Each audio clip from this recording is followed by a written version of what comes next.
How do we stop election fraud? We hear a lot of talk. We don't get the action. The pundits say that the process is decided by the states and that it's a state issue. That's not true. Read the Constitution. According to the Constitution of the United States of America, Article 1, Section 4, Clause 1, the times, places, and manner of holding elections for senators and representatives shall be prescribed in each state by the legislature thereof. But the Congress may at any time, by law, make or alter such regulations. That's our Constitution. It does not say that the states have the prerogative. Congress can change things. Thus, in spite of what the pundits say, Congress has the power to stop election fraud nationally.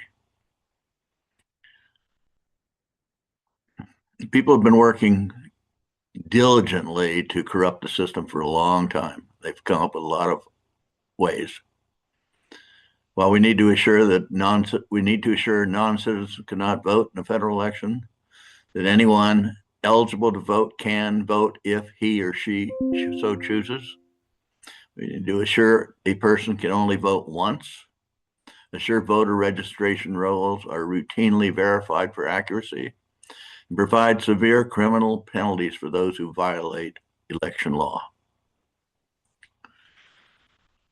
The following measures are needed to stop our rampant election fraud, and only a corrupt elected official would oppose any of these measures. Voter ID. Require address citizenship verification by state or federal issued photo ID cards for absentee registration and for all in-person voting at the precincts. All paper ballots. No election machines for voting in federal elections. Keep voter rolls current. Verify for accuracy at minimum every 2 years. Absentee ballots. No mass mailing of ballots.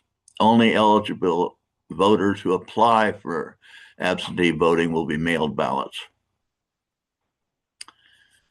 Filling out an absentee ballot. The registered absentee voter must fill out the ballot unassisted.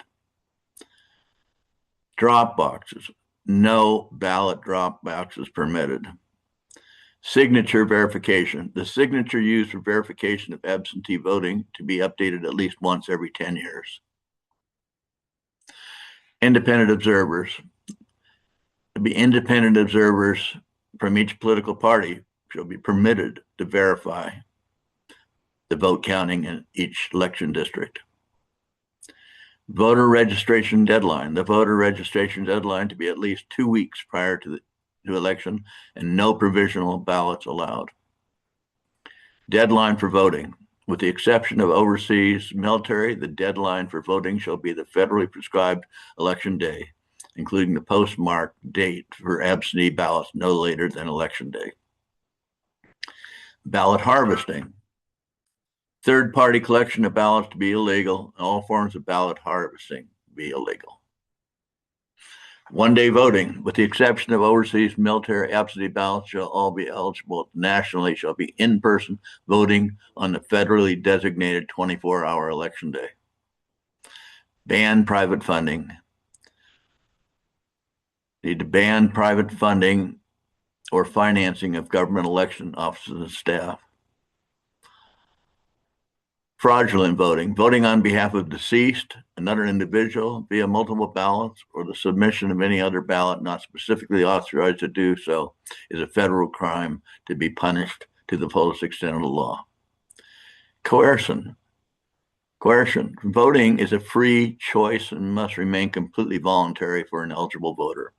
Any method by another party to coerce an individual to vote by offering remuneration or reward of any kind in order to get a person to vote is a crime punishable under this act.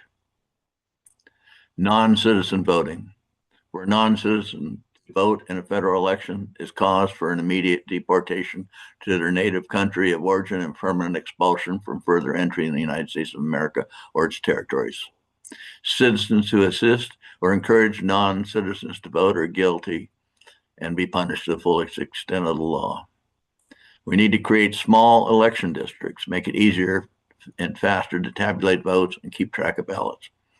Divide each state into small divisions, subdivisions averaging 50,000 or less population, and within each district further subdivide into precincts size less than 1,000 eligible voters to facilitate the registered local population being able to vote without undue delay on election day.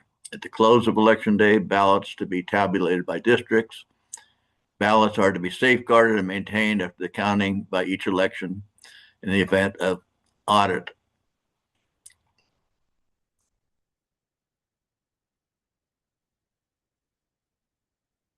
Election results. The paper ballots to be counted when the polls close in the precinct or polling station where the voting took place, with independent verification of the voter count. The results for federal elections in the election shall be posted in a national database and the results available to the general public.